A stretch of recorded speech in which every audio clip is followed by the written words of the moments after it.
وفتح الله طالع لقدام، هيلعبها شيكابالا.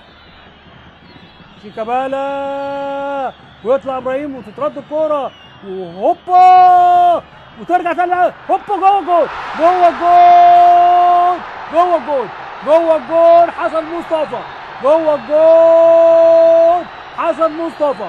هدف التعادل لنادي الزمالك، حسن مصطفى في الدقيقة الأولى من الوقت بدل الضايع المحتسب ب5 دقايق. حسن مصطفى يا على الكورة يا على الماتشات، في الدقيقة الأولى في الوقت بدل الضايع، في الدقيقة 46 تترد الكورة اهي وفتح الله يلعبها وتترد تاني وهوبا جوه الجول، جوه الجول حسن مصطفى، جوه الجول تترد الكورة اهي. وادي حسن مصطفى قدامنا رقم 8، فتح الله بيلعبها تترد الكورة وترجع له هو يشوطها جامد